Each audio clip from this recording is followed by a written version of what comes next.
Hello, everybody. Welcome back to another episode of the Walk-Ons podcast. And, well, if you're watching, it looks a little different. I'm the only one in studio here.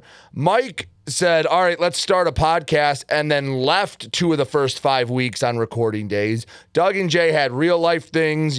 As much fun it is to come talk baseball. Sometimes you have to, pay your bills. So that's where they're off doing. So it's just me and Mike. I'm in our beautiful Hunch Free Studios where Mike, if you're watching, you're going to have a very distracting sphere behind him because he is out in Vegas, gambling away all his money. Is it? Should I cover it up? Should I do that? Will that be better? No, you're so fidgety, you'll move out of the way anyway.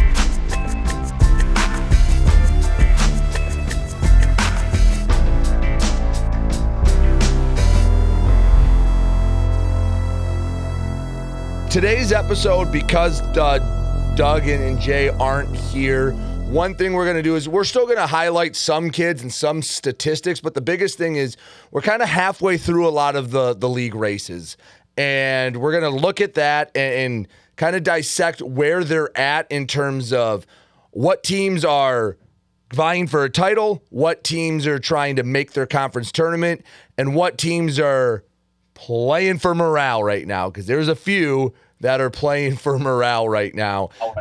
So before we get started, I want everyone to know that our show today is sponsored by the Detroit Thread Company. Detroit Thread Company is the top servicing embroidery and uniform provider in the Metro Detroit area, delivering premier sports embroidery and uniforms for teams, schools, and organizations. They provide high-quality stitching, custom designs, and durable team apparel that stands out on and off the field. Call 866-382-4287 to get your team or organization all geared up by Detroit Thread Company today.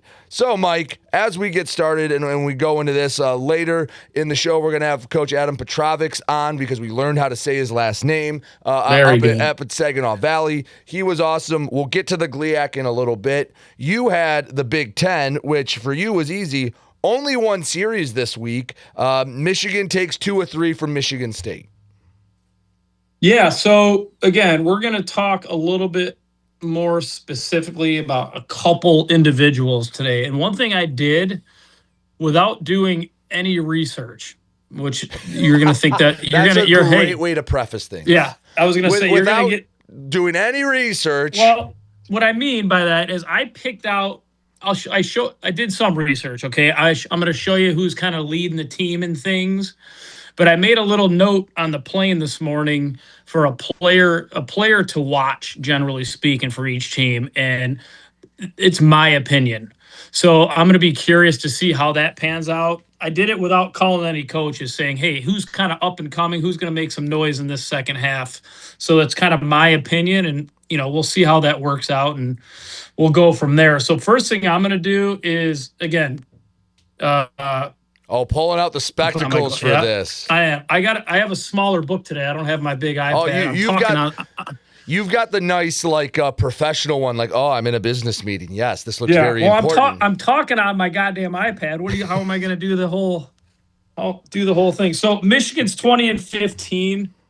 They're 7-8 in conference. That ties them for 7th, by the way. Yeah, and I want to, I wish Look It Up guy was here. I wish Jay was here to kind of show us. Maybe we'll do that in a minute. But I wrote down a couple names. Colby Turner, laugh. Go ahead, laugh. Yes, I talk about him every week. The weekly Colby Turner talk.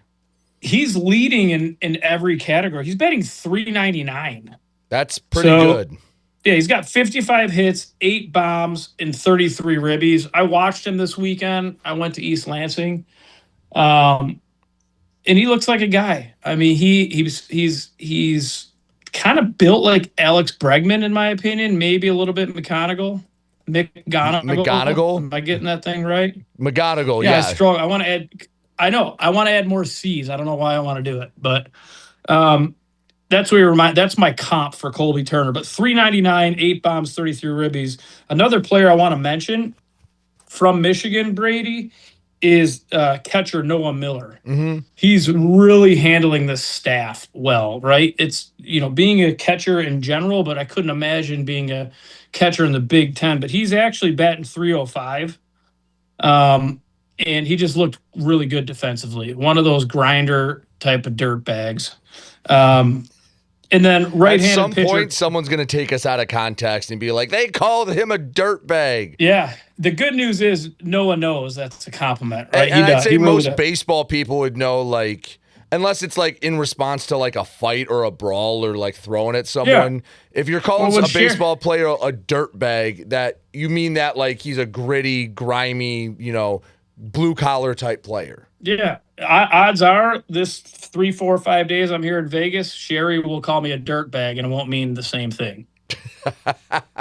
So, Kurt Barr, the guy has just become an ace. So Kurt Barr is 4-2 with a 3.06 ERA. He has, and this is important, he has 50 innings pitched, 59 Ks, and 22 walks. Like that's ace stuff. He's a Friday guy. You know how we talk about Friday guys are going up against other aces, and he looks the part, and he's spinning that ball. My players to watch, I have 2 players to watch for Michigan.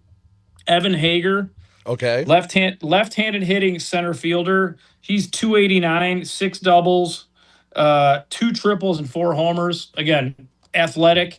My players to watch, the reason I'm calling him that is I think they're going to grow into even more of a player for the important player for this team. So he was playing kind of corner outfield a little bit. Greg Pace was in center. Mm-hmm. Now Hager's just been plugged into center and he's rolling with it. He had really good at-bats this weekend.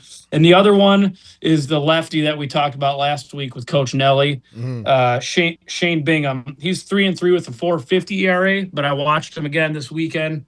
He's a dude. Am I making you laugh because I'm moving around too much? No, you're good. It's just one, and then the psychedelic sphere behind you. It's just hilarious. Oh yeah, that is crazy.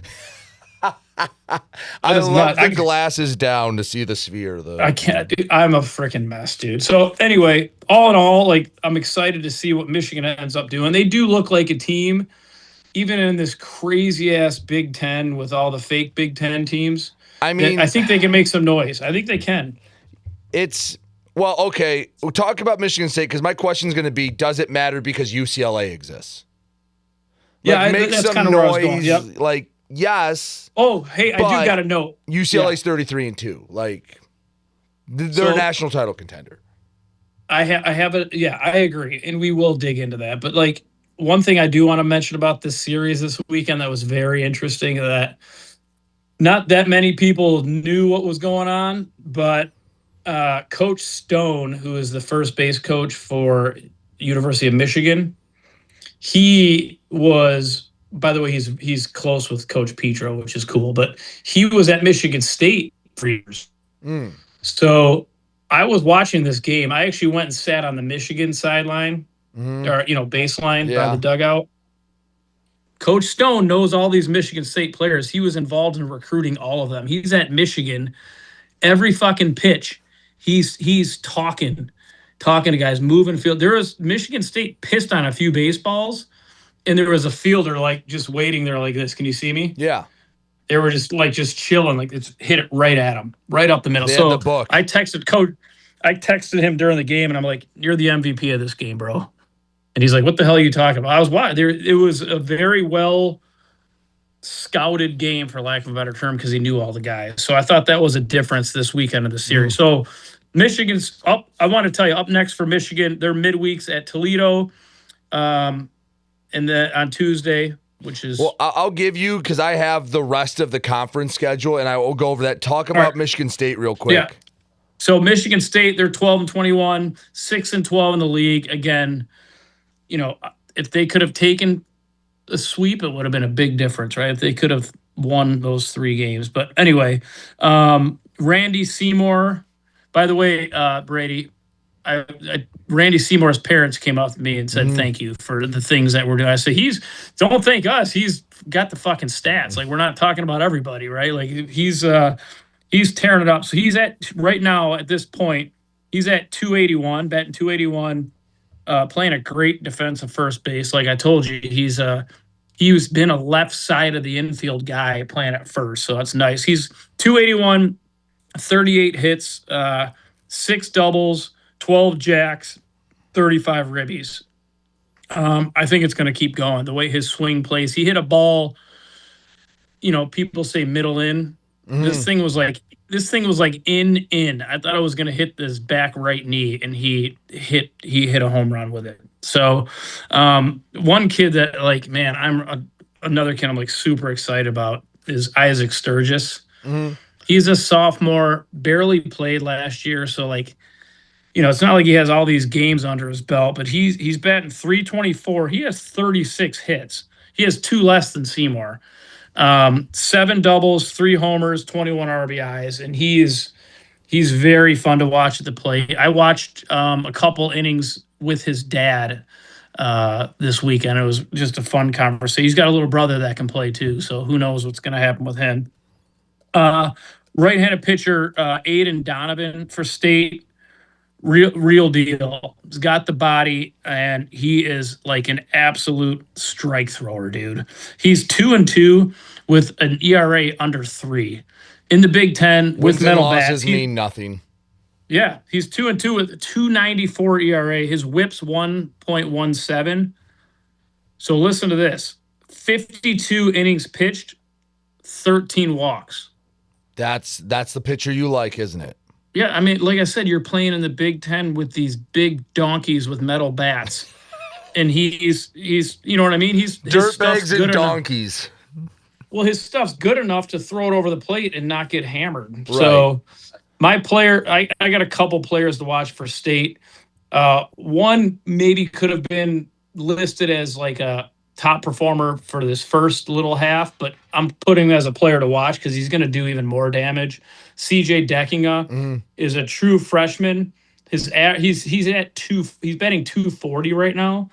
But Brady, I think he started like 0 for 20. Right? So he's a freshman. He's learning. Yeah, he's a freshman playing in the Big Ten. He has 5 homers and 20 RBIs. I'm pretty sure. I mean, I should have this in front of me. You might have it, but he went yard this weekend. He had like a 5 RBI game or something like that against Michigan. And again, being a freshman from Chicago, you know who University of Michigan is, right? He went in there and did his job. The pitcher I want to highlight for a player to watch who had kind of some high expectations is Logan Piker, Pikur. I always want to say Pikur, but it's Piker. He started off a little rough, but he might end up being that. I think he's like that number 3 guy right now, but he has like number 1, maybe 1.5 stuff.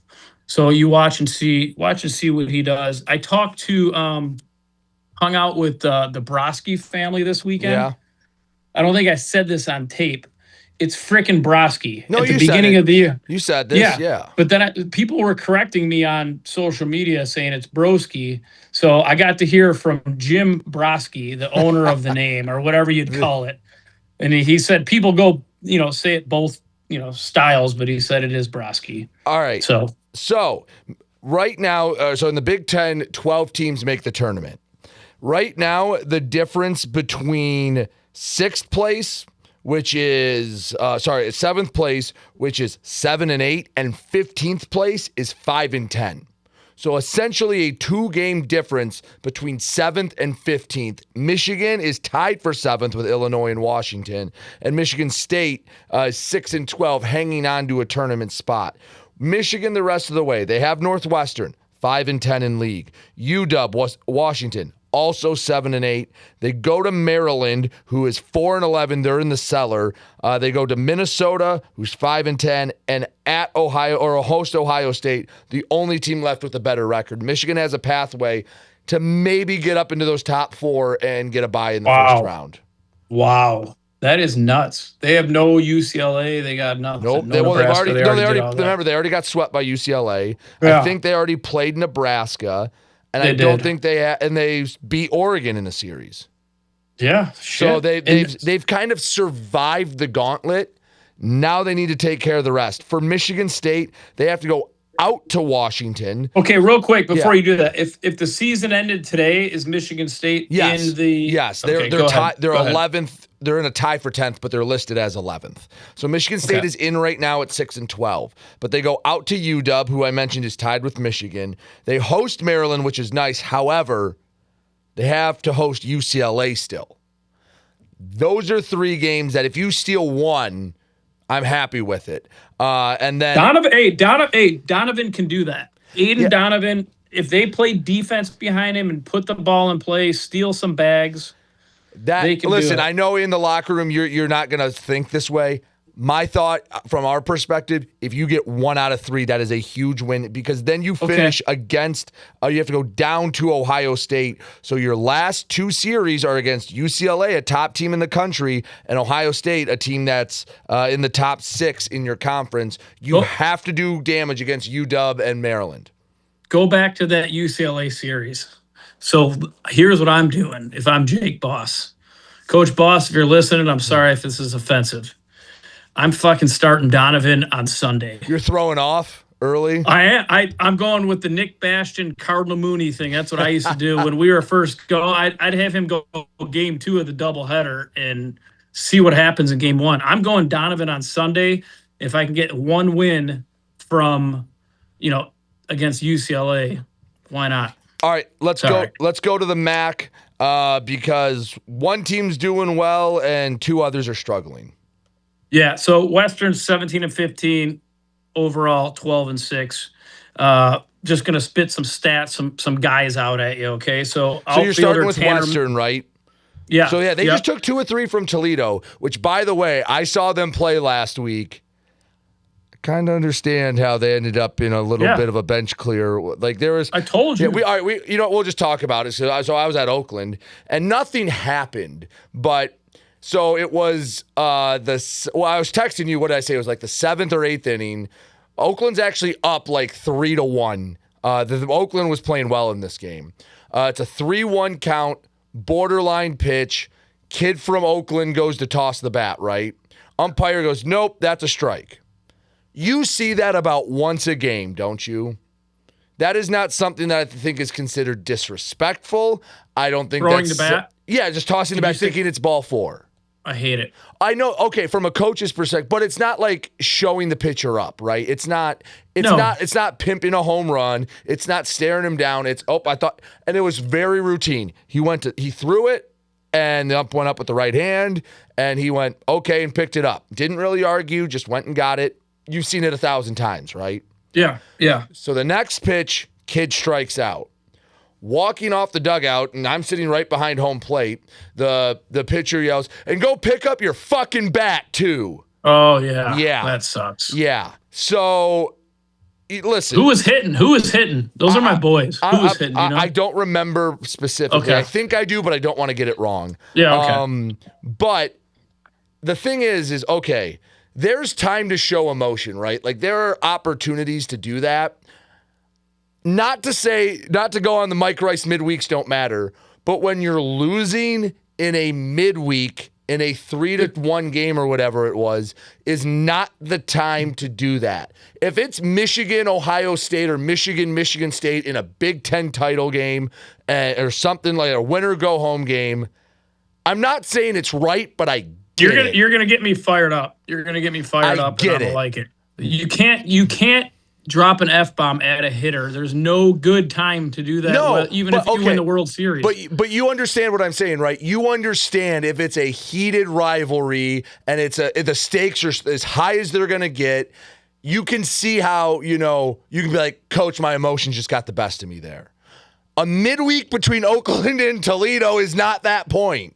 No, I know. And I hate to contradict or counteract or whatever the hell, but these guys all know each other. Like if you're a recruiter to go to Toledo, was from the pitcher I think was from Florida. Okay, so whatever. Okay, I got you. Yeah, so either way, didn't grow up in the same circuit. Fair. They might have played. Okay, yeah, fair enough. It's just I hate it. It's a terrible look, and you're totally right. Take what he said out of it, even if he just did a fuck yeah. Yeah. It's a midweek and whatever. And Anyway, so to start off the next inning, he made an error on a bouncer right back to him, and let's just say the Oakland dugout was very happy their player reached. I think out of all sports, and maybe I'm biased, like you don't fuck around in baseball like with that. The ball's gonna find you. The hop's gonna take something weird if you're talking shit the previous inning. And here, the one thing I'll give him credit for is he shut his mouth and didn't say a word. So if you're going to give it out, you better be able to take it. And I'll at least say for that one instance, he didn't bark back at the Oakland dugout. He stood there and took the chirping. So anyway, all that to say, Western took 2 or 3 from Toledo this weekend. Yep. Let me get these back on. So they're 17-15 overall. They're 12-6 in the conference. You'll probably go over where they're standing here in a minute. But outfielder Tanner Malley, the kid that's getting national recognition, he's at 483. He has 56 So he slipped hits. a little bit. He did. He slipped a little bit. And Which I noticed, little bit. Yeah. He was hitting, he's 483 is still stupid. Yeah, these guys, Western's pitching and hitting, and they're playing D. Like, I'm excited to see, how they finish and what kind of run they make. So that's Tanner. He's at 483, 56 hits, a lot of singles. He has 40 runs, so these guys are knocking him in.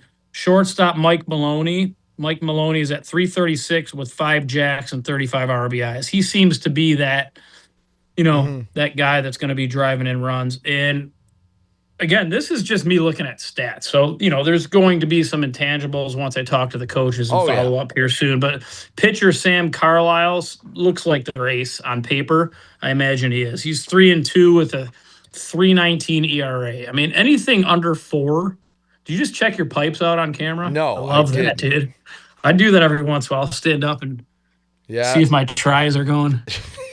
So, I had to stretch. I've been sitting here a while. I think I caught you. We're going to look back at that. Yeah, so, I was just going to start flexing on camera. Sam Carlisle seems to be the guy. And what I was saying before he flexed, anything under 4, you know what I mean? In the MAC or the Big Ten. In any college level. Metal bats. He's a 3. Yeah, that's true. 3.19 ERA, 42 innings, 52 Ks. A couple players to watch. I'm noticing Ricky Kidd. He's a local kid. Ricky Kidd. Pitcher. He's 4-1 with a 4.47 ERA. Here's what's interesting. 50 innings pitched in only 27 Ks. So he's really pitching, right? Like he's getting outs, he's getting ground balls, and there's defense playing behind him. I'm highlighting Mason Pilarski. I don't give a shit. He's one of my players to watch. Ricky Kidd is my pitcher to watch. Mason Pilarski is a true freshman third baseman. Unbelievable defense. So he's helping the Ricky Kidds of the world, get those wins. He's batting .221 right now. Sorry, Mason, for announcing that, but he has 25 hits. He has 25 hits as a true freshman, and he's playing exceptional defense, and he's playing every day. It's one of those things, in my opinion. I haven't heard this from anybody, but you get this freshman that is going to be a guy, and you just put him out there. The stats happen. He's going to learn. He's going to have the hard knocks, but he's making plays, and he's not striking out too much. So that my players to watch are Ricky Kidd, Mason Pilarski from Western. All right, I'm going to go over all the MAC standings at the end. Central takes 2 or 3 from Bowling Green. What do you have from them? Because Central, they have a chance to make the conference tournament. There's still 5 series left to go for them, but they're going to have some ground. They basically need to make up a game every weekend. Yeah, I don't know what it is about them. I think because I know a lot of the kids, I know the staff, I root for them like crazy every week. And it looks like, again, looking at the stats, I haven't called Coach Sable or anybody to get information, but it looks like they freaking mash. It looks like they hit and they're not pitching right now. And the pitching seems to be getting a little better. What do you say? They took 2 out of 3? Took 2 out of 3 from Bowling Green. And the scores, they pitched in the first 2, but in game 3, they out hit them 21-13. Yeah. this Harrison Bowman kid is a dude. They did throw a shutout on the Saturday game, so give them a little love there. No, I mean it. Like, I think the pitching's getting better, is what I'm saying. Like, I think the series before, they ended up pitching decent towards this, second half or whatever you want to call it, the last third of the series. Against Eastern, they gave up over 30 runs. Against Western, it was just under 20. In this series, the first two games, they gave up 5 before outslugging. Even with that, they only gave up 18 runs. So they can hit. They can hit with anybody in the league, including Western. So if they pitch a little bit, you see what happens here. So Harrison Bowman, the outfielder, he's at 315 with 9 homers and 36 ribbies. Another guy you see coming up on it seems like almost every tweet or anything that comes out is Cole Prout. Mm-hmm. That's a name I've been hearing for a while. I think he must be Tommy's age, or I don't know, maybe Trent, but I remember him, that Midland Bay City area kid, I think. Cole Prout's at 267 with 7 homers and 32 RBIs. So that's 2 guys so far, 9 home runs, 7 home runs. Here's another one. I got 3 for CMU because they can hit. Brady Krzyzuk. Do you know how to spell that? You've seen it. He was the former Macomb kid. K-R-Z-C-O-Y-K. It's not Krzyzuk, it's Krzyzuk. He's 281, 7 homers. I have 3 RBIs, which obviously I missed a number when I was on the airplane. So I don't know what the hell it is. Mike was enjoying his airplane whiskey. Yeah, so he's at 35-ish, 40, whatever it is. But again, another kid that's 9 homers, 7 homers, 7 homers between 3 guys. That's pretty good.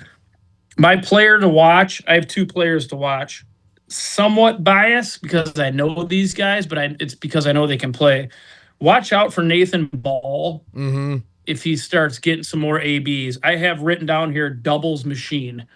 I mean, he doesn't have that many, but he doesn't have that many at bats. But when he's a slug guy, so if he starts getting ABs, he's batting 308 with just like some pinch hits here and there and maybe a Sunday DH start.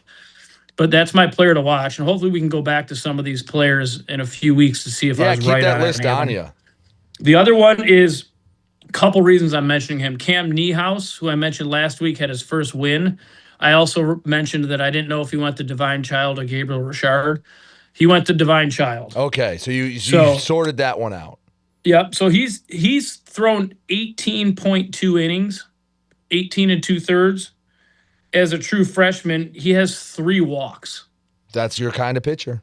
Yep, 16 Ks, which is pretty darn good, right? I mean, you want to get a K in an inning, but 3 walks as a true freshman with, basically 2 games, right? 18 innings if you add them all up. But watch out for those guys. All right, so right now the MAC, who they only take the top 6 to their MAC tournament, and right now there's a divide. The top 6 are either 12-6 or Kent State, who's in first, is 13-5. It is a cluster up top. Kent State 13-5, and then Miami, Northern Illinois, Western, Ball State, Toledo, all are at 12-6. Man, you read off those names, there's some good teams in the MAC. Holy cow. Yeah, but the problem is for Central, they're going to have to find a way to catch them. They're 7-11, and Eastern, who they've lost 6 in a row, and you were not happy that they got swept by UMass. No, I mean, who the fuck am I to make fun of something? Here's the thing, Mike. You want to do, if you want to cover this, when a team shits the bed against the 2-win UMass team in league and a 6-win team overall, you got to say it was not great for them because, after they swept Central, you're going, okay, maybe Eastern has something. They've lost 6 straight since. I was getting pumped up for them, man. They're 10-24 and 5-13. They have a beautiful field. They got a young coach that's going to be a guy, and they have some players. This guy Devon Zerwis, his batting average is a little low. He's at 232, but he has 9 doubles, 11 homers, and 38 RBIs. So, he's a guy. You seem to be frozen up on the screen. Is that me or you? That's you. So you're Is good. that me? Keep talking. Are we still connected? Yeah, keep talking. Got it. All right. Yep. So After Devon Zerwis with the stats, we got shortstop TJ Williams. I have a little question mark by him because he's leading the team in air. He's batting 315 with 34 hits. He was not in the lineup all week. He didn't appear in a box score this weekend. So I don't know if something happened. So I don't know. I want to dig into that a little bit. My player to watch for Eastern is a guy that I've mentioned a couple times already this year. He's a wily veteran, infielder Bruce Jellison. He's at 263, 25 hits, 2 homers, and 21 RBI. So keep an eye on Bruce. And then I'm going to dig into. Do me a favor. Pull up Eastern. Can you pull up Eastern's last game? Yeah, and tell me the center. Tell me the center fielder's name because I do have a note. So what, you want me to say it? What is it, like something super Eastern European that has No. This is not me being my smart ass usual self. All right. Because this kid started playing this weekend. He went 5 for 7. This is a one game, Brady. Well, yeah, Listen it was a 19 to 15 game. Okay, but like he's just starting to play. So John Hale? I want to add him to my players. John Hale. Yes. 5 for 7. 3 doubles, 2 homers, 5 ribbies. So let's watch for John Hale and see what happens there. Senior out of Tennessee, Ashland City, if anyone knows where that is. So shout out Ashland City. Well, he's getting a shot, and he actually made it happen. All right, like I mentioned, Western's in the thick of things. There's 5 series left, so I'm not going to go over everyone they play. They play some good, they play some bad. Central needs to make up some ground, and Eastern needs a couple sweeps. Eastern does play Western this coming week, and Central's at Ohio. So that's the MAC. Let's go to Oakland. Mike, I still don't know what to make of Oakland. They dropped 2 or 3 to UW Milwaukee. And the 2 losses were not particularly close. I think it was 12-4 and 11-0 in their 2 losses. They're 5-6 in the Horizon League, but the Horizon League's a 5-team league, and unless your name is Wright State, you're just kind of in a group behind Wright State. So I guess when you look at things, it's not a terrible spot for Oakland. The biggest thing if I'm Oakland, if I'm sitting there and I'm Brian Nelson, I'm saying if we can get to the 2 seed, because Northern Kentucky's 6-6, Milwaukee's also 5-7. Then you at least avoid Wright State, or I guess if you stay in the 2-3 spot, you avoid Wright State until the potential finals. And they've already beaten Wright everybody's State. Rooting for Wright State's only loss is to Oakland. Yeah. In league play. And you know what? And everybody's rooting for Wright State to finally not make it. It's like, come on, can somebody do it? And why can't it be the Grizzlies? You know what I mean? Like, I just wish it would come around. I think they're just trying to solidify everything. I think they're trying to find some guys to step up here because they do have flashes. Like I said, against Toledo, they looked really good. But though I was only there for the 1 game this weekend, and it was the 12-4 loss, just the pitching at times struggled a little bit, and they're trying to Speaking of you only being there for 1 game, I haven't had a chance to tell you, but I got a text from 2 different people asking if you got fired because you weren't there for those 2 games. No, I was at Wayne State. That's kind of cool though. People are actually listening. Like some people. No, I did not get fired. People are. Yeah, I had your back. I said you were at Wayne. No, Cassie didn't fire me there. So, yes, I was not. I was not fired because I did do the first game. Just other games, other stuff going on. One thing I did want to say is they played a Rochester in a game from hell that took like 4.5 hours because it was like 21-13. They started running the option. Oh my gosh, no, that would mean the game would have went fast. The one thing I'd say is, Mike, you don't always see it, but when you put them side by side, and I'm sure you deal with this, helping kids go on to the next level, there's an element that you just go, if you line them up in all, and said, this is the team in the black jerseys, this is the team in the white jerseys, you would know which team was the D1 just by body type and size and it was a stark contrast between a D1 and an NAIA team. there's a harsh reality to that, and if you sat with the coaches and talked to them, they'd say it out loud, right? Like there's a difference. There's a Yes. difference between those guys, and there's some. To be clear, there's always exceptions to the rule. Yeah, there's some NAIA players that want to be close to home or whatever. They don't want, whatever it may be. And there's some, but it's the whole picture, right? Yeah. You get 34 guys versus 34 guys. Yeah, for sure. Yeah, and like you look at there might be one or two guys that don't fit the prototypical build, but the other 30 do.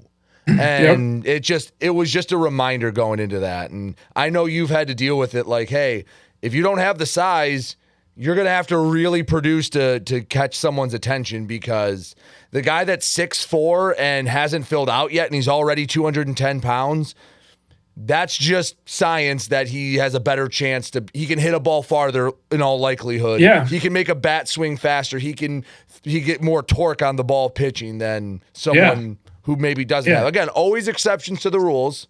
Always is.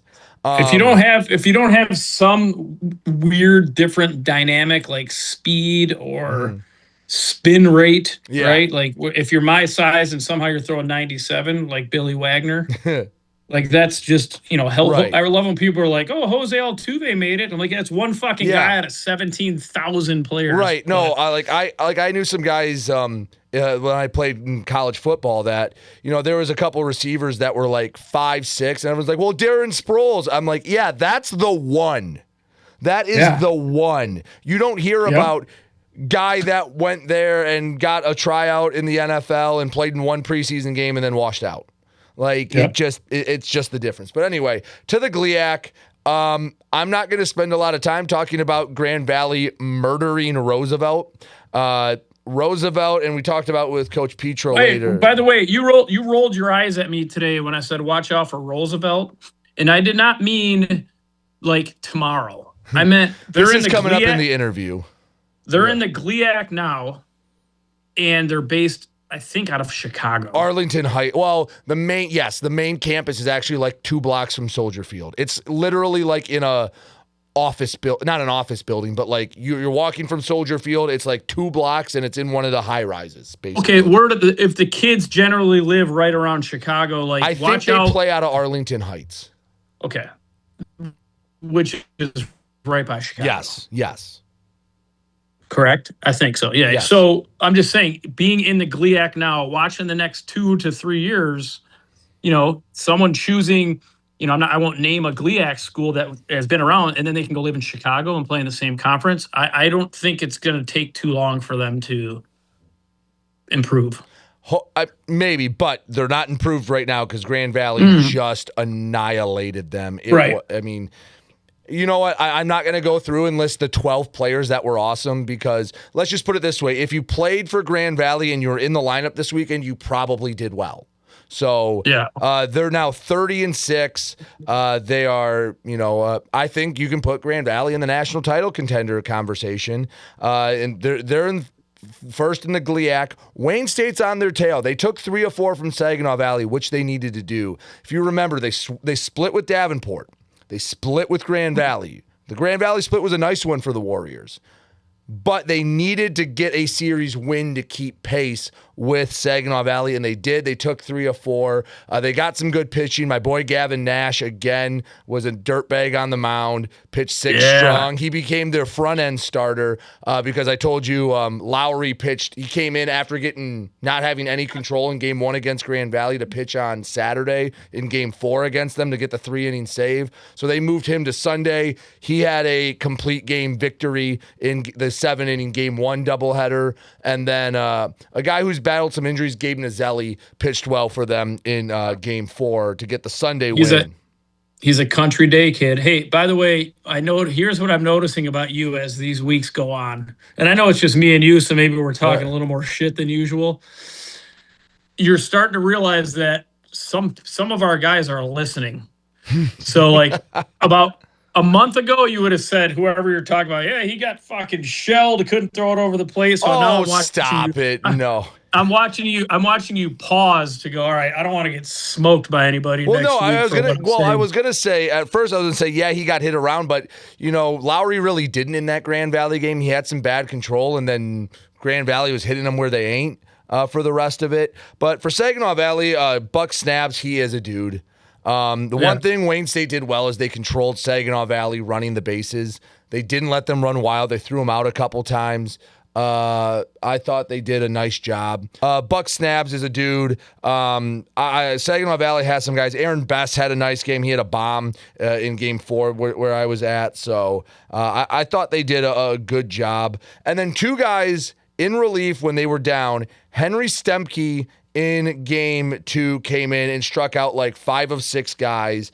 And then in the game 4 loss, Saginaw Valley had a pitcher, Evan Woodward, an aptly named guy to come pitch in Detroit. Came in 2 innings, struck out 4, 6 up, 6 down. Guys in relief that usually don't get some love did. Wayne State is now 10-6 in GLIAC play. Saginaw Valley falls to 8-8, and they're looking like they're locked into the 4th seed. Davenport, I mean, the reason why Saginaw Valley's in 4th is because Davenport, they are tied for second, or Davenport tied for second with a split with Parkside. Parkside's been decent. I just think they kind of have GLIAC problem where if they're in like the GLVC or maybe even parts of the GMAC, they're doing better. But shit, you got 4 pretty darn good teams in the GLIAC you have to contend with. So Davenport and Wayne State are tied for second in the GLIAC at 10-6. GV is 10-2 because they have played 1 less series. GV still has to play at Saginaw this weekend. They host Davenport and they host Parkside. So for Wayne State, they have at Roosevelt and at Purdue Northwest, who Purdue Northwest I think's won 3 games in the league, and I think they might have 3 is that 3-3? Is that so they have 4. 6? 4. So GLIAC plays 4. Yeah. So what Wayne State win all those. Yeah, if Wayne State and I never like to say you need a sweep, but Roosevelt's 0 in the GLIAC right now. They're 0-12. You can't drop a game there.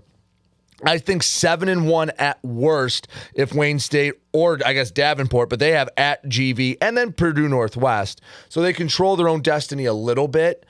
But okay, between Saginaw Valley, Davenport, and Parkside, you're hoping for 2 of them to take 1 game and 1 of it to be a split. And if Wayne State wins out, that's their path to tying up this league.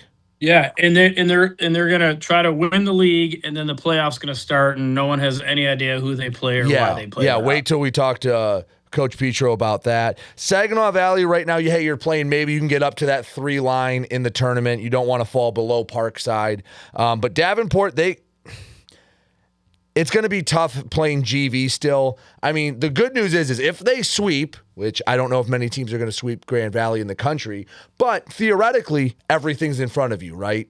Like, if you take care of business, you're good. Going to the roll tidy. Hey, roll tidy. There you go, roll tidy. In the GMAC, Northwood split with Tiffin. They're now 11-9 in the GMAC. They're tied for 3rd in the North with Hillsdale, who won a series. They did not, yes. Let's go. Yes, they did not split. They took 3 of 4 over Lake Erie, and they are tied for 3rd. And the GMAC has if it's the same as last year, has an equally bonkers tournament that like 6 teams on each side make it, or it was hard to tell, and teams were bouncing around. Top 3, I think, I think it was 12 teams total, so top 6. I don't know. Hey, does the winner of that play the winner of the GLIAC? And I'm sorry, no. I don't know shit. So that would go to so they go to regional, right? The regional rankings. And right now, the top 2 in your region, or I guess your super region, host. And right now, it's looking like GV and Wayne State might be 1 and 2 in the region. So, by the way, I know we're running short on time here, but how many people do you think are going to think I'm the biggest dork in the world being on a podcast for an hour and a half when I'm in Vegas? Like, there's so many cool things going on out there. There's way dorkier things you could do. So there's so many cool things. going on out here, and I'm talking to Brady Beaton about the GLIAC. Well, then let's talk But about I love it. and the I'm GMAC choosing. and the GMAC. Now let's talk True. about the MIAA. That's true. Real quick, I do love the way the MIAA sets up its schedule. So the way they do it is because they're all in such a close proximity. Like I think the farthest is probably a 3 or 4 hour drive. On Friday, you go to a place, and then Saturday they come to you for a doubleheader. And then mixed in, you have 3 midweeks in a row with a conference opponent. So, like, I'd have to check. But, like, for Alma, every Tuesday for 3 weeks, they'd play Hope or something. And that's how they do their 3-game series spread out over a week. It's really nice. It's aesthetically pleasing. It's the one that makes the most sense. In the MIAA, Kalamazoo is still the team. Like, they are still the team to beat. They take 2 or 3 from Adrian. It's their first loss in league, actually. And that was after, in a Wednesday makeup, they beat Calvin. Yeah, real quick, Wednesday, Adrian beat Albion. Kalamazoo beat Calvin. Trine beat Olivet, and Alma beat Hope. But then Kalamazoo takes 2 or 3 from Adrian. Kalamazoo is 10-1 in the MIAA. It really looks like it's. How many do they have left? Else. How many do you have? So Kalamazoo has. How many do you have left? Has one of those midweeks versus Calvin. They have a series against Hope, a series against Alma, and a series against Olivet. So 10 games left. Wow. So and right we're now getting there, man. We're getting there. We're about. That's why we're checking in. End of the year. Adrian, they're going to need some help. They're 7-4 in league. They're trying to catch up. They're going to need some help and someone to knock off Kalamazoo. And I don't know who it's going to be. I mean, maybe Alma can do it right now. They're the number 1 contender after they murdered Trine in a 3-game series. It was. I'll tell you what, Jason Crane works his ass off with recruiting. Like that, and that's the Alma head coach. Yeah. And that would be really cool to see them make some noise. He's got some guys, and it would just be really neat to see. And again, good for Coach Ott. He deserves it. He's been there for he's a pro, right, at Kalamazoo. I saw that they beat, and I'm sorry to interrupt you here, but I saw that they beat Adrian pretty badly in one game. Wasn't it like a 15-0 game or something? One of the games they handled them pretty well. But Alma's the team to come up and try and nip them and try and get there. And Alma, after beating Trine, who struggled, they have Calvin. Calvin's not been great. They have Hope. Hope has been bad. They have Albion, who's been middle of the pack. And then the consequential series against Kalamazoo. Calvin did sweep Olivet after Olivet beat Trine in a makeup. Both those teams kind of struggling near the bottom of the standings. And Hope takes 2 or 3 from Albion. MIAA, you know what I like about them? Conference tournament, 8-team league, top 4 make it. Got to be top half in the league. And it's a simple double elimination tournament. Simple as can be. Easy for the fan. One thing I will tell you to watch out for through the end of this season before the playoffs is Olivet has that ace, Brian Carney. Like you got pitching's pitching, right? Like you face Olivet and think, okay, we got to take these 3 or 4 games or whatever it may be, just because of the way it's been working. Watch out for Brian Carney and that one game, right? If you need that one game, Olivet can shock you a little bit with that one. Kalamazoo's now 26-3. Yeah, it's crazy. Like, I think they're starting to get into what can they do nationally, not just what are they going to do in the MIAA. I mean, because Alma and Adrian are there, but it's kind of Kalamazoo's league until Alma potentially takes it from them. NAIA in the WAC, it really looks like it's going to be Northwest Ohio or Indiana Tech again. We need a Michigan team, man. We need Drew Heward's boys to start getting. I talked to him last week. I want to say Madonna did their part this weekend. They swept Aquinas and Lawrence Tech. So they're trying. I mean, they're 13-7 in the WAC. The problem is Northwestern Ohio's 18-2 and has a 5-game lead on them. Yeah, so, I mean, Madonna sweeps Aquinas and Lawrence Tech, like I said. They have their shot at Northwest Ohio next. That's who they're playing coming up. And the other ones are Siena Heights, who has struggled, and Cornerstone, who has struggled. So Madonna could win 20 conference games, potentially. If they don't do damage to Northwestern Ohio, they have no chance. No shot. Clearly, the other team that's somewhat in contention, they beat Cornerstone twice, but Northwestern Ohio swept them. So Northwestern Ohio, who has dominated this league, has been knocking off the number one contenders from Michigan. Indiana Tech's actually in second in this league at 16-4.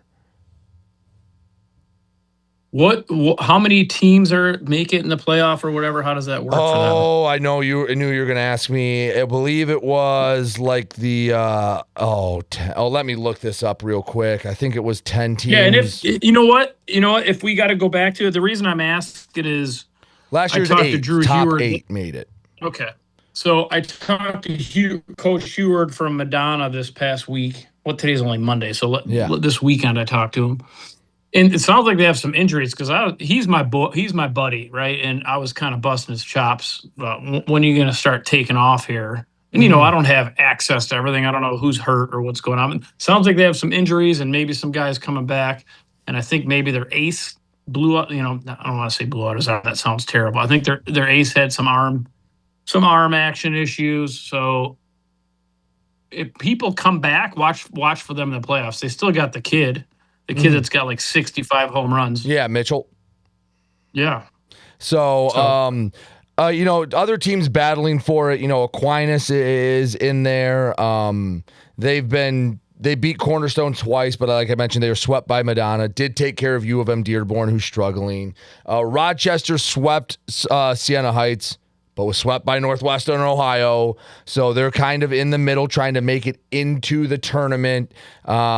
Cornerstone, as I mentioned, they were swept by all three teams they played. Siena Heights did get a win against Defiance, but U of M Dearborn also split with Defiance, and they are a program that is, you have to take steps. You're not going to go from the cellar when they were like 2-50 last year. Hey, right now they're 6-25. It is a small step forward for them. It's hard for me to not say. There's very similar to SC4. No, that's exactly the comparison. New group, baby steps. Keep doing what you're doing. Yes. You have cool hats. You have cool uniforms. They played at Ann Arbor. They played at U of M, I think, this past weekend for like senior night or something. So there is some relationship there. So yeah, figure out who the guys are this year, but that's there. Let's go to JUCO real quick. In the MCCAA East, it's Jackson and Macomb that are battling right now. They're both 9-4. Jackson took 3 out of 4 with Schoolcraft, which, is it fair for me to say a Schoolcraft team that is near the bottom of the standings, if you want to win the league title, that's one you need to sweep? I guess there's talent. Statement. There's talent there, and they're very. But that's the standard you have to set when you're trying to win a title, right? That's what the championship teams do is for sure. Take care of those bottom rung teams. Mike, when you were coaching, how many times were you maybe a game out of winning a league title because, oh man, we dropped one to the 5th place team that we shouldn't have? And that can I agree. That can make a big difference. Macomb split with Henry Ford, who, remember, came out of the gates hot. They were 13-3 in non-league play. Now they're 7-6 in 3rd place in the East. Couple games back of Jackson. And then Mott took 3 of 4 against SC4. And Mott is an interesting case. They were 0-10 outside. And we went through all the games they played in the non-conference last week. But they now have a winning record in conference play. They're 7-6. Good for them. The boys from Flint, right? Yeah. Mm-hmm. And Schoolcraft, as I mentioned, they dropped to Jackson. SC4 also lost 3 of 4 to Mott. So for the top 2 teams, Jackson with 3 series left. SC4, Mott, and then Macomb. That's the last one. So the last series could be for the league title. Macomb has Schoolcraft and SC4. So softer-ish schedules, I guess, for both 2 before the big meeting at the end.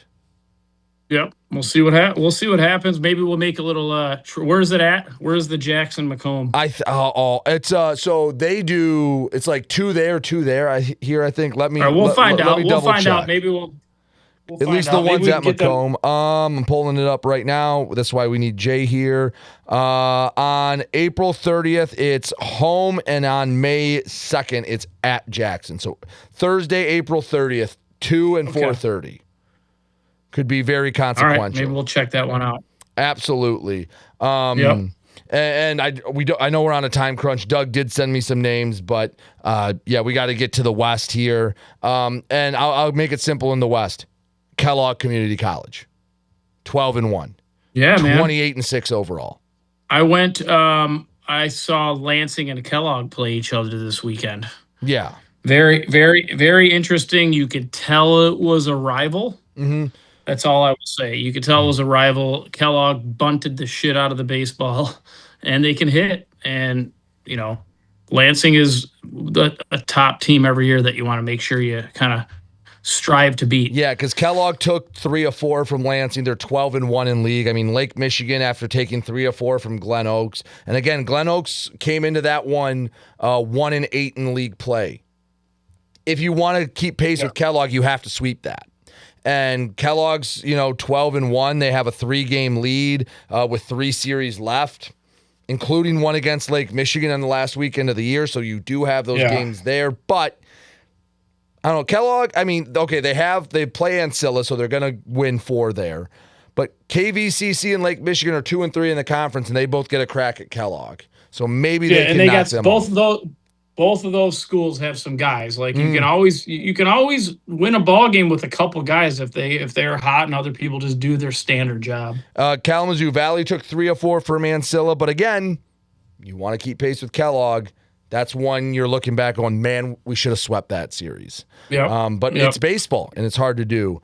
We kind of knew it was a Kellogg and Lansing league, right? Like, let's see what happens with those two. So the North is all fucked up because Muskegon has played 17 games. 3 teams have played 11.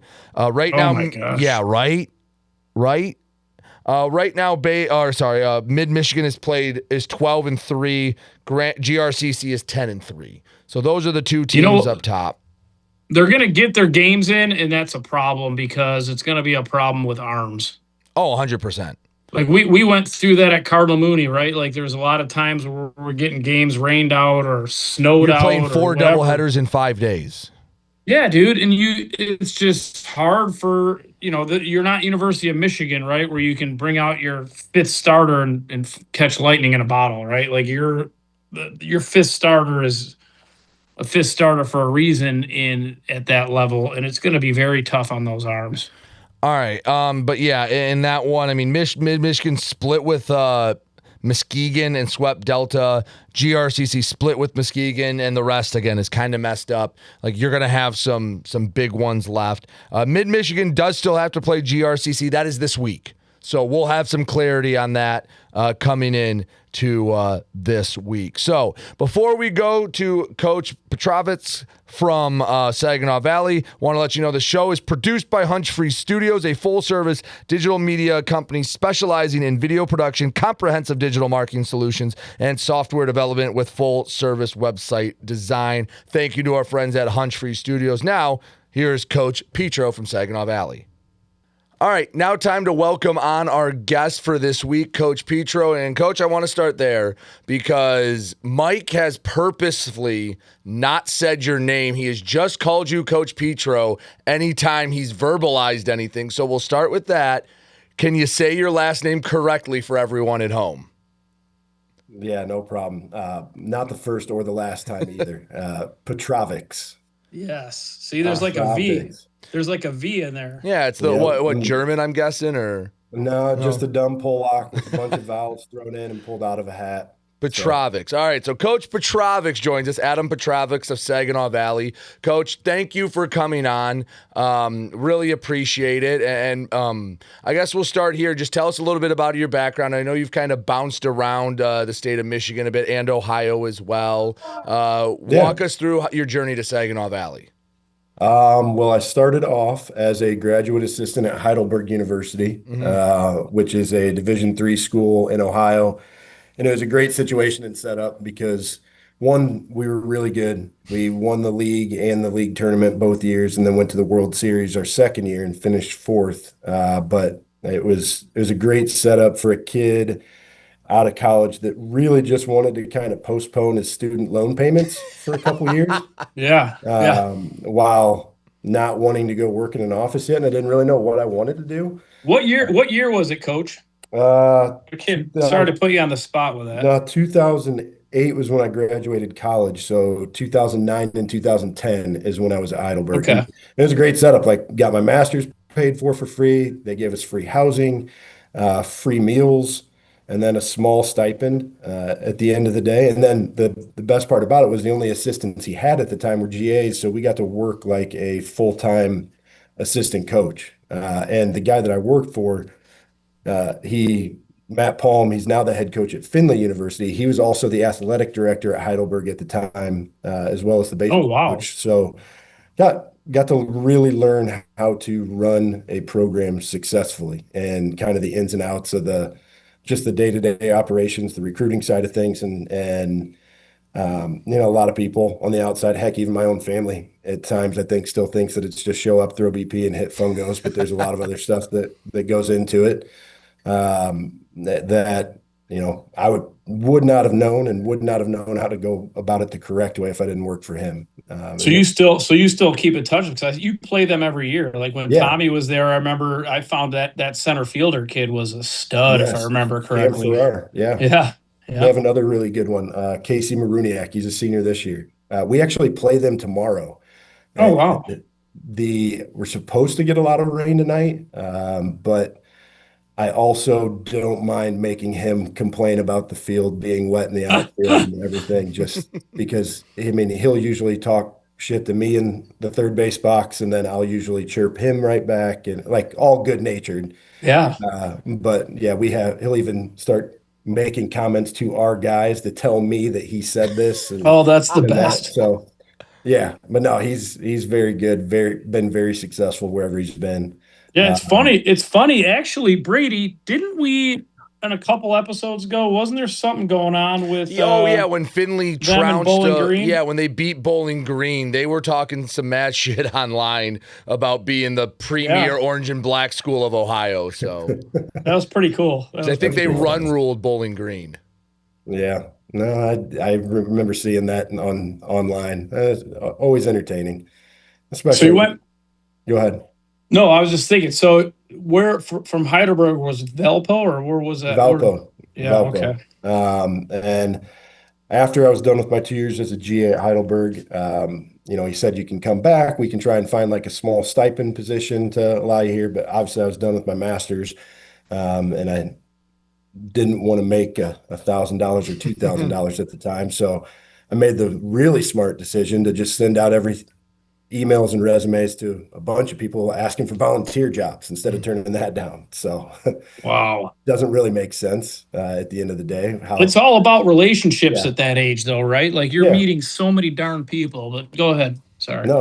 And then, so I ended up getting lucky because I was coaching a college summer ball team down in Georgia, and had interviewed at a couple different places, and finally Valpo University had reached back out to me and said, hey, we saw your resume. Come to find out, it was the head coach's wife who was just answering all the emails and looking at it. So she actually liked my resume, uh, There you go. and then passed it on to her husband, and then got hired as a volunteer there.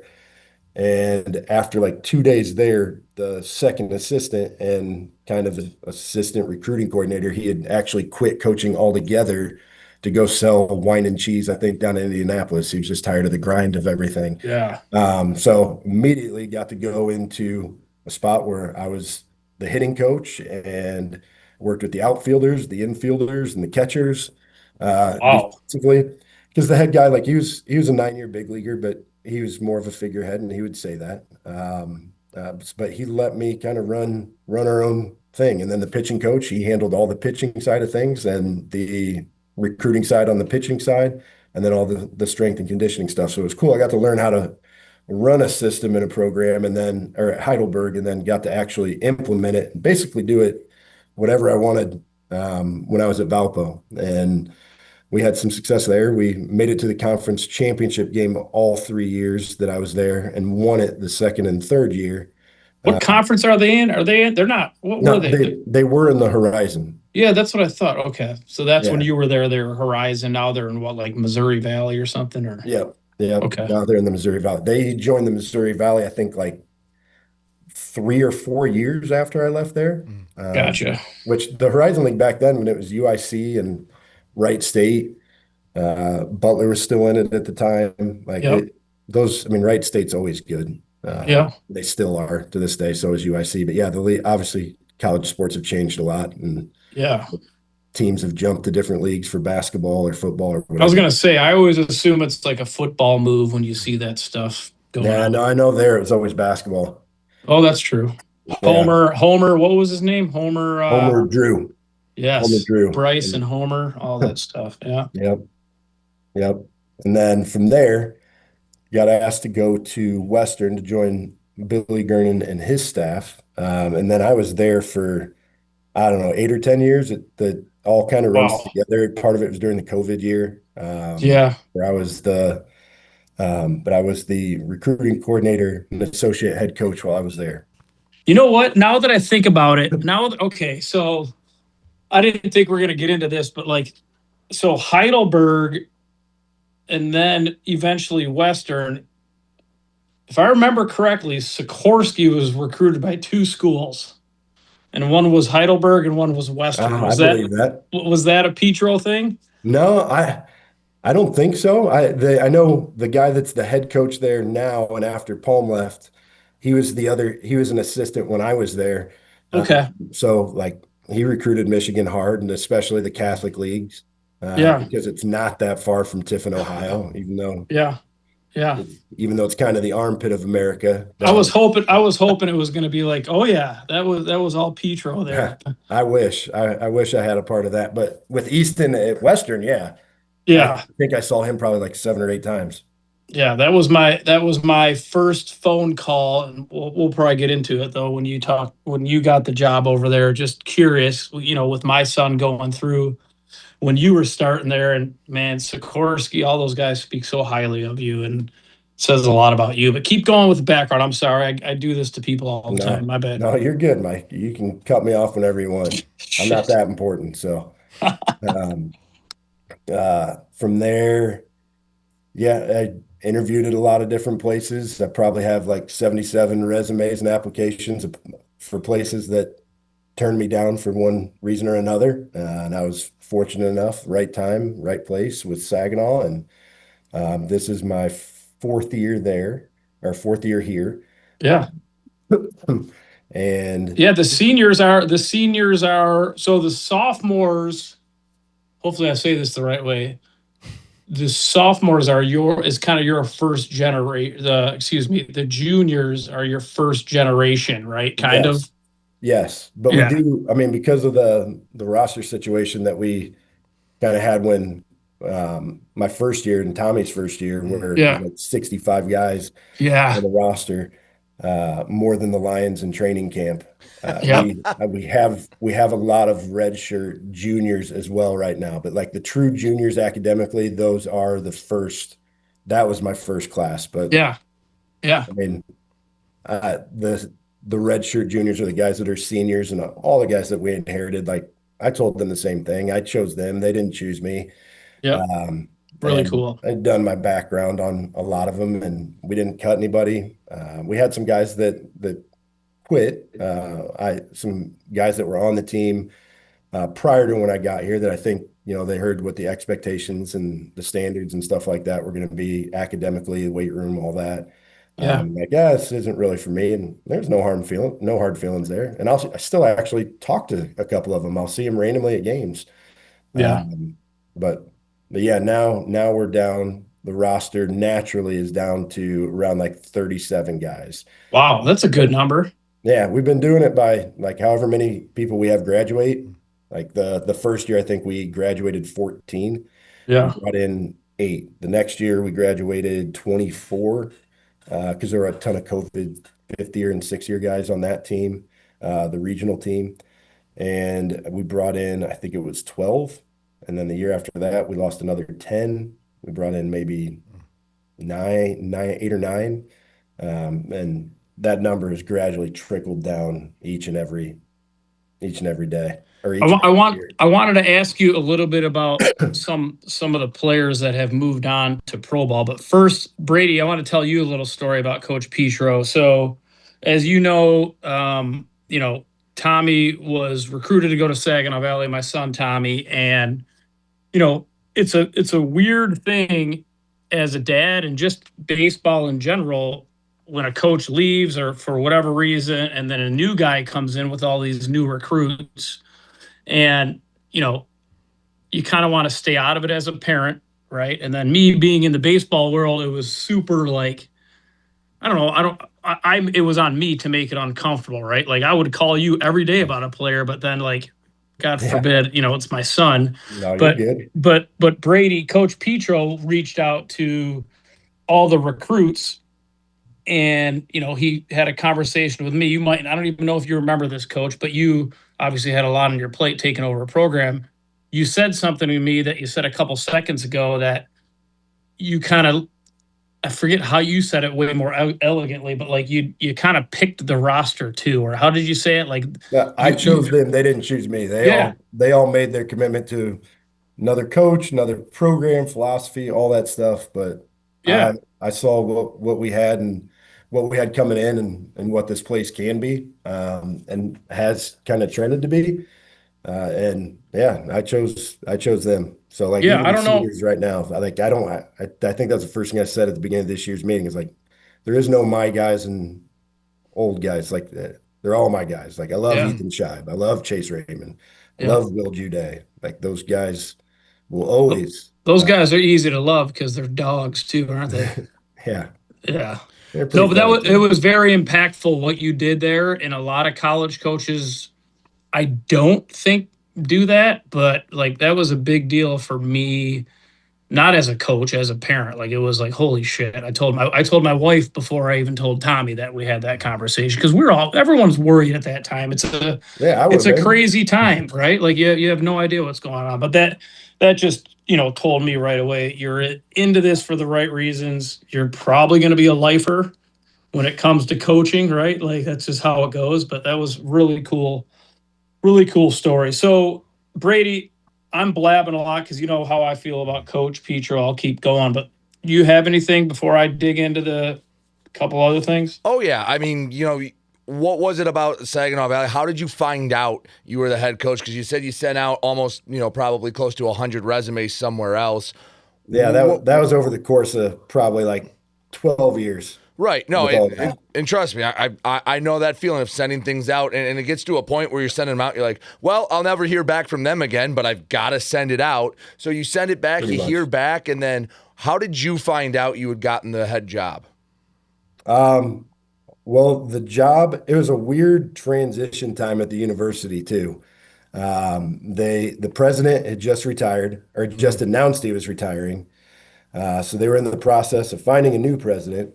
The athletic director had just retired. So the interim athletic director, Angela Pohl, she was in charge of the search, but also just taking over interim athletic director duties. So she had about 100 other things that she was doing as well. Um, and I know the job opened up the beginning of June, and then I think the interview process started, like it was a little bit slow and started after July 4th. And then I didn't find out until probably August 2nd, about a week after the in-person interviews. Um, and yeah, it was a long week. That was a stressful week because I was at the point in my coaching career where like I'd interviewed at different places, and I didn't just interview anywhere either. Like there's always 300 jobs that come open, but I wanted to apply for the right place in the right school, just because I wanted to go somewhere where there's a chance to actually build something and a place that we could kind of make our own. or my Yeah, you had to family. move. You had to move too, right? You had to move the family. You had to do all that fun Yeah, stuff. yeah. But the roster, the location, um, the the facilities are amazing here once you get here. Outside of our outfield at times after a rainy day, but like our indoor facility is pretty good. The weight room, the I wouldn't say it's just pretty good. That no, indoor it's facility, I'm being modest like with that. and It's a Brady's seen it too. Like my daughter went on a visit there, I don't know, 6, 7 years ago, whatever it was, and she's like, right when she walked in there, she's like, I'm going here. I'm Yeah, like, Casey, you don't even have a freaking offer. You literally just yeah. walked into No, this place. But that facility is like unbelievable. no, it's an easy place to sell because it kind of sells itself once you get guys on campus. The league is competitive. You got a chance here to actually win a national championship Mhm. versus, Yeah. your national Well, championship being just kind of the conference tournament each year. Right. Right. Um, the competition that we're going to play year in, year out is always going to be good. Um, the I love the administration that I work with in the athletic department. Like they're very supportive, they're very helpful. They actually care and constantly, sending texts, when we're on the road or after a big win and things like that. So there are a lot of good things about this place. Most importantly, the guys that we have on the roster. We have really good dudes, and just a good group of guys that are hardworking. They don't make excuses that much.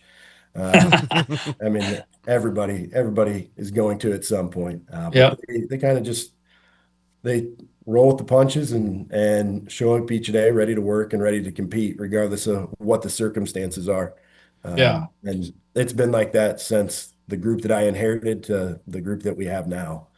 That's And one thing I noticed too. Like that first year you came in, like it clicked really quickly from like a camaraderie standpoint, and the boys were all like one unit, and it was pretty quick. It happened, and it's a personality thing. It's you, your staff, but like those kids click, man. They're all kind of like they take on that. We're the tough dudes from Saginaw. We're ready to yeah, roll, right? we're a bunch of country kids that fish and hunt, basically. Yeah, So yeah. Now so Adam Peters is a fisher and hunter now, and he's not yeah, even anywhere near that I don't trust before. him with a gun. No, no way. I wouldn't trust Peters. No, no chance. He'd probably trip and fall. So No, you mentioned, how tough the GLIAC is, and between you, Davenport, Wayne State, Grand Valley, it feels like everyone takes their turn being the favorite, especially over the last half decade. What about the GLIAC makes it so tough when maybe other divisions in the state, whether it's higher or lower than Division II, struggle to compete at that level where you're right, the team that comes out of the GLIAC tournament has a chance to win a national title. I mean, I think right now 2 GLIAC teams would be set to host the regionals at yeah, this point. probably. Why is the GLIAC so tough, and why? I mean, there's so many programs in this state. How do the GLIAC schools get all that talent and keep all that talent? Man, that's a good question. I think for starters, why the league I think is so tough is like there is no off weekend where I think there's one team in our league who just transitioned from NAI to Division II, where their record isn't where they probably would want it to be, and It was that's a big jump. Roosevelt. But It was a big jump for them. yeah, But watch out for them because they're in Chicago, right? I know, and Eventually. they have really good players, and their coach is a really good guy, and another guy that's in it for the right reasons, and he works really hard. And in a couple years, Yeah. it could happen next year. Mm. They will get to where they want to be, and they will be a program that's in the mix. But everybody else is pretty much 500 or above. Mm. I know that Purdue Northwest, I think, is like 15-16, and that's the low end record wise. But everybody else is projected to be a 28 to 35 plus win Mm. team. And there just is no weekend off. No. You don't get it. Where in the GLVC, there's 8 teams at the bottom of that league that I think they have under 12 wins.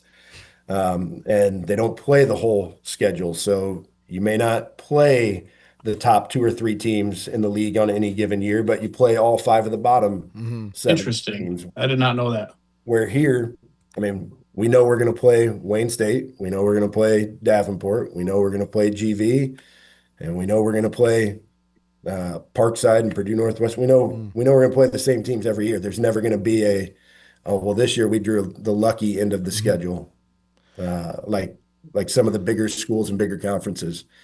But yeah, I mean, they're programs ran by good guys and good people. I mean, obviously Kevin Tidy and RK or Ryan Kelly at Wayne State, they've been here for the longest in the league. I think RK is at 18 years. Tidy is at, I think, close to that, if not maybe a couple years longer at Davenport. Obviously, they haven't been Division II the whole time, but yeah, they've been successful and they're good people and they have a system. And I mean, it's different than ours and how we recruit and go about things, but doesn't make it right, doesn't make it wrong. They just. So with all that said, can you explain to me what the hell the GLIAC tournament format is? Because that is the most convoluted tournament I have ever seen. And, you know, I'm a GLIAC guy. I went to Wayne State. I did a couple of your games this weekend. But the GLIAC tournament, I've never seen a tournament where you can win round 1 and play someone that also lost round 1. Yeah, it's so weird.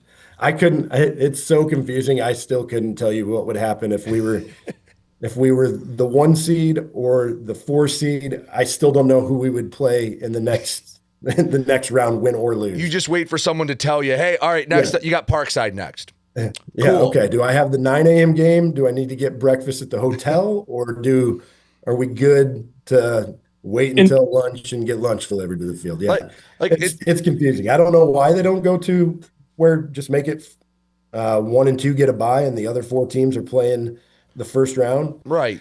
That makes the most sense, and to me would be the easiest. But or here's what it is. You have a 7-team league, 4 make the tournament, and you just do a double elimination regional style tournament. Yeah, that's there you go. Route. There's so many different routes you could go with it.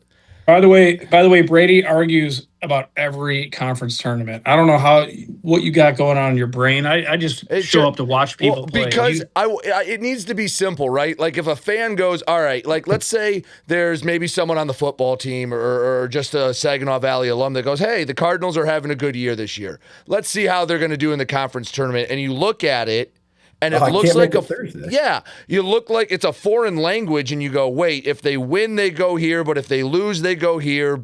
And it's not inviting to the average fan, except for the diehard parents that you have that are probably have been around a few years that kind of understand the mess. It's just is not inviting to the average fan to say, come on down. It needs to be simple. Hey, if we win, we go to the finals. If we lose, we're in the losers bracket. Everyone understands that. It gets even weirder where if somebody wins the first or the second round game where it's a winner versus a loser, and I can't remember which one it is.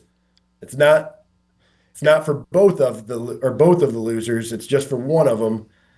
Where if the loser beats the winner or beats the winner's bracket team, then the bracket like flips again. It becomes like from a 4-team tournament the rest of the way to a 5-team tournament. And and then it has a chance to flip again 2 more games down the road. Yeah, it's really confusing. It does, like I think you said it best. It looks like a foreign language. I have to study that thing and look at it for like an hour just to see what the possible scenarios are. And then our guys are, of course, asking or texting like, hey, coach, if so-and-so wins this game, is this who we have? And then what time would we play? It's like, well, if they play a game in under a 2.5-hour time limit plus win by +2 or cover the spread, then we play it at 9 a.m. tomorrow or whatever. I don't. That sucks from like a fan's perspective, like Brady's saying. I couldn't imagine it like from a coach's perspective with pitching matchups, right? I know you have your like 1, 2, and 3s or whatever, but that's got to be tough for the. Yeah, you guys just roll. You guys, it ain't easy. You're trying to just plan for 17 different scenarios, and hopefully there wasn't an 18th one that comes up that you missed. That's crazy. That is not. And this year it's at UWM field, right? Everyone's okay. All right. Yep. We're hoping to. Nice.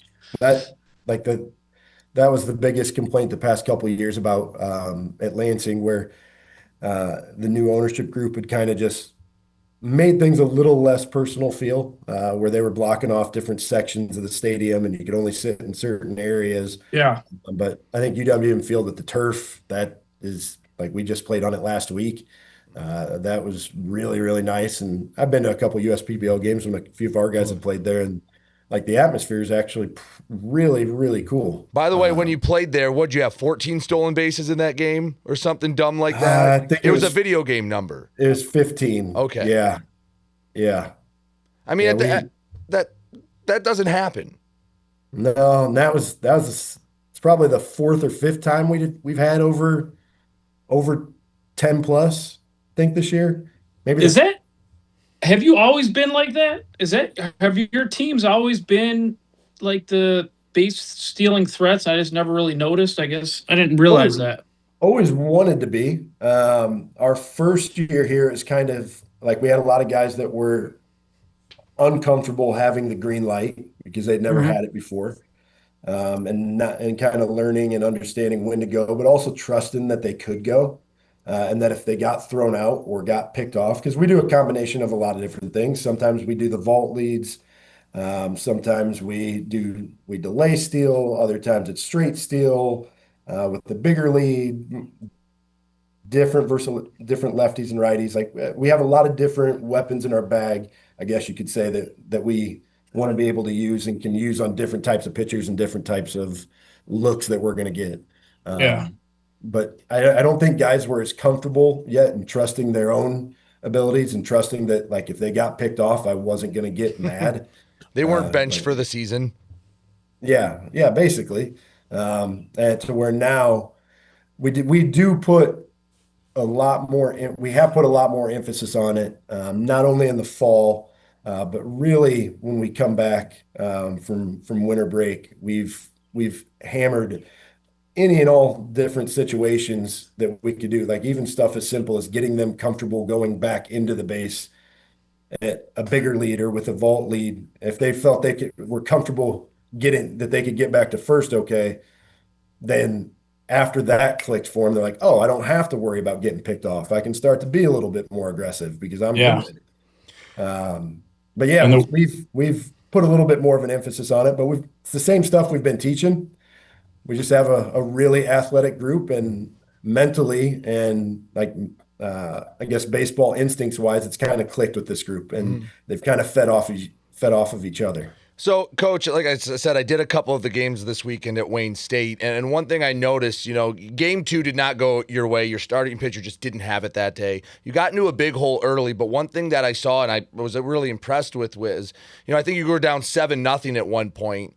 And the at-bats and the process looked all the same. Like if you just put that video in a vacuum, you wouldn't know you were down 7 runs with 2 innings to go. Is that something that you have to instill in guys and you bring them in, they learn the process? Or is that something when you're going out and recruiting, you're looking for guys who understand that are going to fit in just like another puzzle piece that, hey, they get what they need to do, they understand baseball, they can come and play for me?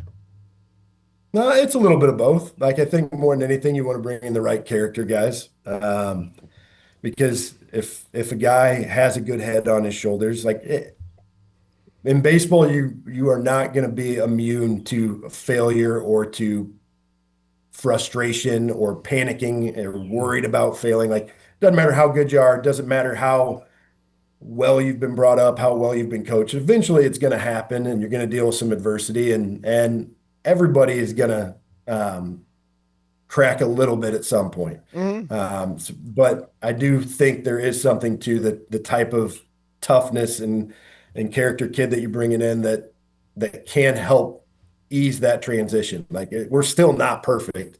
You could still probably find an at bat or two in that game late in the game where, like, man, yeah, you were kind of checked out there. You took the pitch that we had talked about that you were going and looking against this guy. It's never going to be perfect, but as a whole, we do try and instill that. And I also try and do my part as a coach and not overreact to every bad thing that happens in the game. Because if I do that, if I'm reactionary to every result that goes on, I should expect my players to overreact to every bad result that happens. Great point. And then they're going to be hopefully a mirror of how I handle things. It's not always going to be perfect, and I'm not perfect. I'm sure the pitcher that was keeping the game book at the beginning of that game, he could probably attest to a couple things that I was saying down at the end of the dugout. And he would, Coach Peters, our student assistant, he could probably attest. So I'm not perfect with that either. But in general, bad stuff's going to happen. Shit happens in life. It's all about how you handle it and how you respond to it. And you can't let the circumstances dictate, your output and your focus level. Because if you do that, then you are going to lose, and you're never going to give yourself a chance to be really good. Then I was more happy with how we came out and played in game 2. Oh yeah, we had a freshman on the mound, a freshman who's Sam Briggs, who's still learning and growing as a pitcher, and he came out and got out of a couple jams. The energy was good. The at bats they kept carrying on from the back half of game 1. And I think as a staff, you stranded 13 runners that game. So, pitched out of a lot of high leverage spots. No, I thought it was, those are the little things that you can't tell just looking at a box score. But at least I noticed up in the booth that I thought you guys were pretty even keel and you couldn't tell the score. Mike, you have anything else before I give the last question to Coach Petro? Yeah, I got just one more quick question. So is Briggs the kid, did he play for Raymond's high school team? He did. So you run out. So you run out of Raymond's, and now you're just pick up kids that played for Raymond, basically, right? Yeah, we've still got one Raymond on the team. I know, but I'm saying no more incoming ones, right? Yeah, unfortunately, he doesn't have a 4th or 5th son that we could add to the group because his sons have been just model examples of toughness and what we want and just good guys to be around on a daily basis. Yeah. And all 3 very different personalities. Nolan was definitely the rule follower and the tough, hardworking, he would be the guy that would throw up after running a hill sprint and then immediately get to the bottom of the hill and then run it again. And like without hesitation. Then Reed was the loud, very entertaining comedian, the morale guy, only wanted to push the envelope, and I love him to death. But he was again a fantastic competitor. And then Chase is the quieter of the 3, but also physically, you would think he's the one that could kick the other 2. That's a pro body, right? That kid's got a pro body for sure. But they're fantastic. Couldn't have asked for 3 better guys to coach. Yeah, really cool. Good leaders. Yeah, Brady, go ahead, bud. Yeah, so Coach, again, thank you for coming on. This is awesome. I know you just got done playing a series. You got a game tomorrow, so I appreciate you carving out some time. All good. My last question for you, in your long career, have you ever had a player that's had a more baseball-sounding name than Buck Snabs? No. I'm trying to think. No, Buck Snabs, that's probably the most baseball name you could get. We had one kid named Garkeen, and he sounds like a caveman name, and he kind of hit like a caveman at Heidelberg. And he literally would drag his bat up behind him on the ground and then hit 420 all year. Like he would even say, like, I'm not very smart with math, but when I get in the batter's box, I kind of have an idea what I'm doing. That is great. But yeah, if you told me some Buck Snabs was like the second baseman for Connie Mack in the 1930s, I would 100% believe you.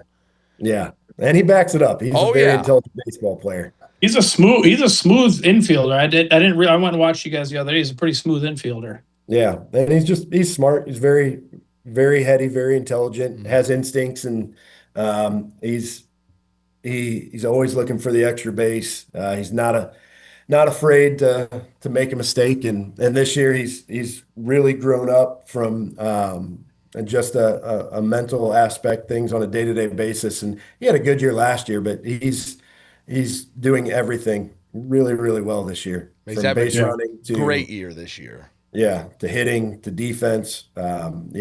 Baseball name, baseball guy. Well, really Coach, cool. I Really appreciate it. Again, thanks for joining us. Hopefully, we'll see you down the road from us in Utica in the GLIAC tournament, and we'll both try to figure out when the hell you play. Brady, Yeah, say I'm Brady, with say you. his last name. Say his last name. Why do I have to? You've known him longer. I just say Coach P. Petrovics? Yeah. I could care less how anybody says it. Our own announcers miss it. So I've been used to it since I was a kid. So yeah, Coach. Hey, well, Yep, Coach go ahead. Petrovics joining us. We appreciate it, Mike. It's always nice when you just like, oh yeah, I'll just text this coach because you know everyone in this damn state. I was proud. I was proud to hear him say he'd be on, and we're proud to have you. And you know what I think about you. I'll always be rooting for you and your team. So we appreciate you jumping on, brother. I appreciate that, Mike. Same to you guys. Thank you, and yeah, Coach. I'm sure we'll see you in a few weeks here. Sounds good. Have a good one. All right. Thanks again to Coach Petrovics for joining us as well. Always good to talk. Now we've hit just about every level. Now we need an NAIA coach on, don't we, Mike? But moving on to a final segment. Oh, yeah, we will. We will. Oh, yeah. One thing I wanted to bring up for the Did You See That? Again, with just me and Mike.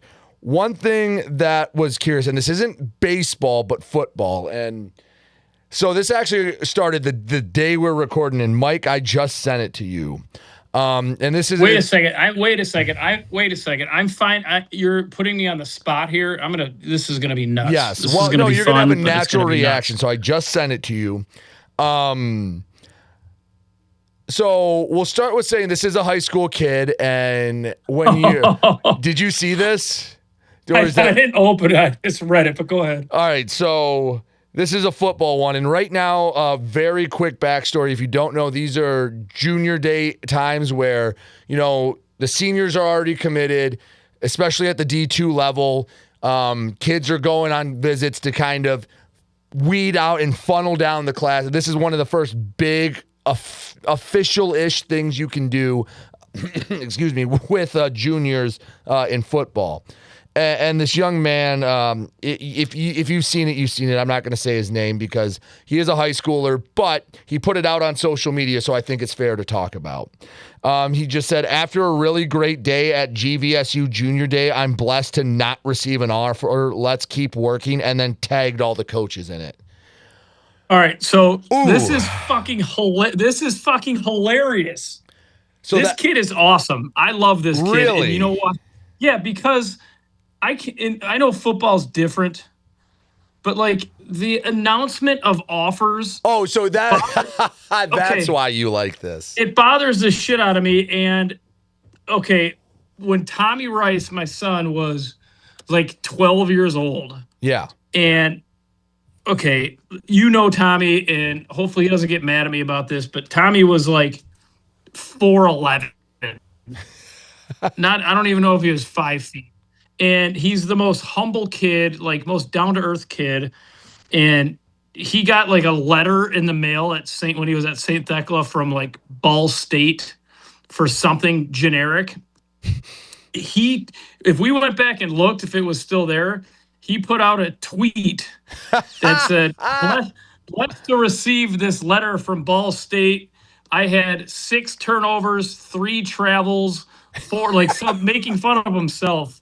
So I see this tweet that you sent me from this kid, and I do not think we should say his name, but You've awesome. Probably seen it if you're on Twitter.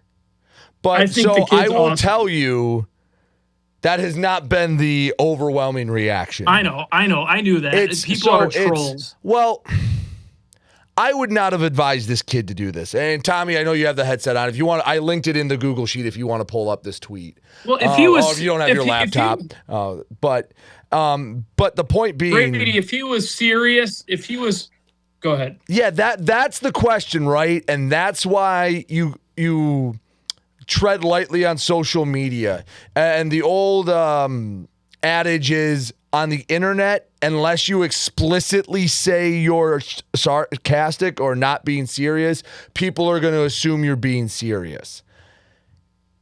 Yeah, well, he did one of those he did one of those face emojis that old people like me don't know if I think it's a sarcastic smiley laugh thing, but that's the thing. Now, tagging the coaches is a bold move. Yeah, that is where you go from like, oh, okay, Like that's Yeah. You might actually be upset here. I think you know me well enough now. I hate confrontation. So like I could have read that tweet and really went in on it. Like if one of my players did that from the Detroit prospects, it would have been a shitstorm. Like it would not have been cool. No. I looked at this as just a guy, and it's freaking hilarious. Like that's something Voltrauer would fucking do. Right. Like it would be hilarious. But it's probably the wrong thing to do. It's one thing, okay, like I had joked when I was going to commit to Wayne State that I was going to have like the Wayne State hat and I was going to have like LSU and Ohio State and be like, oh, which one am I picking? But that's because obviously like it's not the same. You're at a junior day. Yeah, but you again, just went to a. But again, like even your example, Brady, is hilarious. But that would have been a terrible move on social media because you're like, oh, I can't go to these schools, so I'm going to Wayne State. No, like, I know. Yes, you know what I mean. Like that. Yeah. It's funny. It's funny in the garage. This kid is fucking hilarious. Yes, that is a funny thing to send. And it's like the wrong move, but it can be both things, right? It's funny, but I would never have told this young man to do this. And I guess it's because you came from an actual event. So they've had interest in you, right? And you know how recruiting boards work is you have your A-level guys, the ones that are probably a little out of your range, but you're hoping that they slip through the cracks. Then you have your high-end realistic guys. Then you have like all right, I like these guys. They're just not their top guys. And then you have all right, if those guys commit somewhere else, the other ones to bring in. Not everyone's a high-level recruit. So if one kid from, that's getting recruited to Grand Valley or a couple get offers from Ball State and Western and Bowling Green and then end up being MAC kids, you might have just, like, maybe he knew he didn't want to go there and he's like, well, if I'm not going to go there, I hate it here. I'm just going to blow it up and have fun with it. But I figured it was something at least worth bringing up. And I do wish Jay was here. It's a bad move if he's a real recruit. It's a bad move. Like, yes. Ferris State's not going to like that. Wayne State's not going to like that. But if he's a gangster and he's going to Ferris State and he's just now that was the one thing. Like if he had an offer from Ferris State ready to pull out behind it, still not a good move. But it'd be like, yeah, whatever. I'm going here. I'm going to your main rival. But that caused a stir on social media. And again, I'd have to look at his profile to see. Yeah, oh man, holy shit, he's a real football player. Yeah. I thought maybe like it was like my son Tommy. No. This is an actual recruit. Actual recruit. Yeah. So. Oh my goodness. Yeah. Geez. Yeah. Tone changed a little. Again. No, we're not talking. Yeah, it was a hilarious kid, like something Voltrauer would totally do. Like, but holy cow. Yeah. So funny, but yeah. So like, I'm trying to explain like what a junior day would be like. It's really the first kind of official capacity you go on campus and meet everything. Like I went to a few of them, and it's kind of like, all right, this is every recruit we're kind of interested in for the next year that we can get there. It's very exclusive. I wouldn't say very, but very exclusive. It's like an exclusive. I don't think, and every school is different, but usually you have to be invited to it. You can't just sign up for a junior day. I believe. Especially, now I could be wrong. But yeah, I don't think GV's wasting time. Yep. Well, hey, look, can you see? Yes. Can you see the globe? Yeah, Jupiter. You're telling me my drink's ready. All right. Well, I think that means Mike has to get out and get ready to enjoy Vegas. Mike, hopefully we have the guys back next week and we'll have a lot of fun, but we always appreciate everyone listening. Yep. Good job, Brady. Thank you, Mike. Enjoy Vegas, and everyone, we will see you next week right here on the Walk-Ons podcast.